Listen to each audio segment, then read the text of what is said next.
What time is it? Oh! It's time for Friday night beer fight.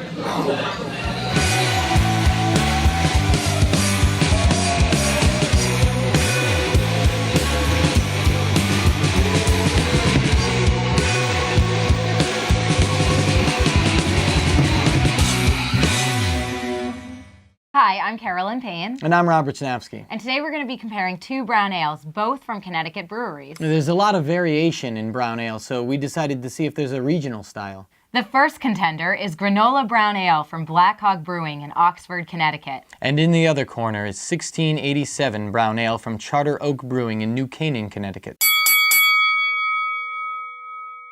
It's difficult to define the style of brown ale because there have been so many variations in alcohol content and sweetness.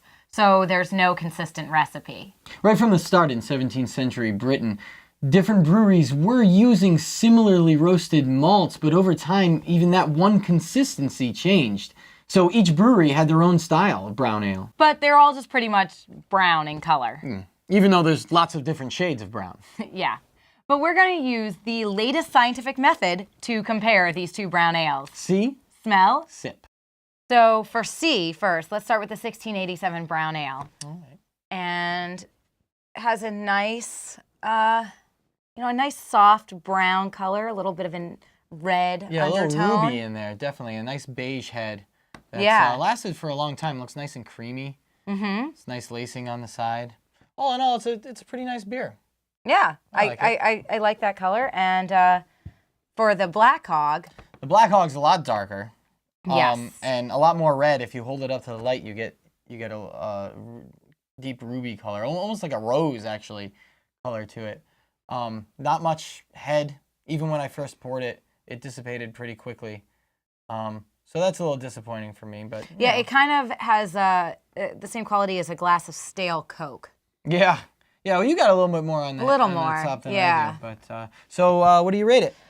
Okay, I think for the 1687 Brown Ale, I think I will give that a 4. I'm gonna go ahead and give it a 4 too. Yeah, little hazy, not quite as clear. I think this one, even though it's darker, is a little clearer. But I like that nice beige head on top. Yeah, and for the Black Hog? The Black Hog, I'm gonna give it a 3. I think if it had I really like the nice head on this, and I really miss it.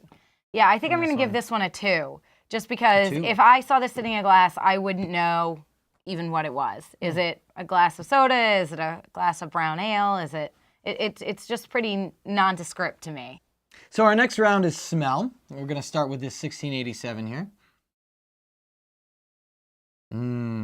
I love that. Yeah. It smells like you're in a lovely little pub in London. Yeah, it's nutty, biscuity.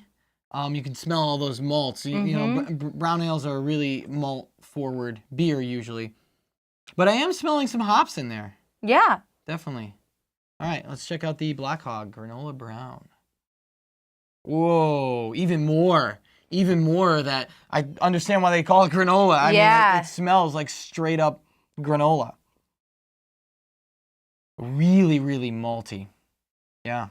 All right. Wow. Hold on. I gotta smell them again. I know. They're. All right. What are your ratings on this? All right. I think that I'm giving some solid 4s across the board here. 4s on each. Yeah. I think that while this is incredibly fragrant, this one just has this really warm smell to it that just kind of takes you. It just takes you over, I think. Takes you on a journey. Yeah, yeah. All right. I like both enough to give them both a solid 4. I think I'm only going to give the 1687 a 3. That's disappointing. A 3. I know you're disappointed. Get used to it. But I'm going to give the Black Hog, I'm going to give it a 5. I really like that smell. That's my first 5. All right, well, we've established that these both smell so good. So good. And we just can't wait, so let's get right to sip. Excellent. Starting with the 1687.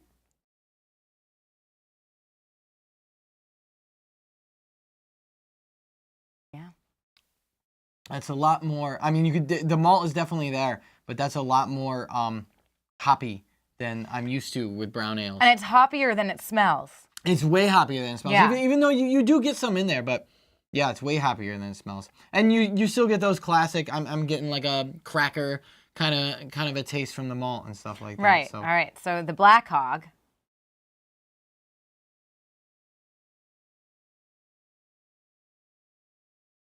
Yeah, that is smooth, and I like that. It's nice, but I like the smell a lot more than I like the taste.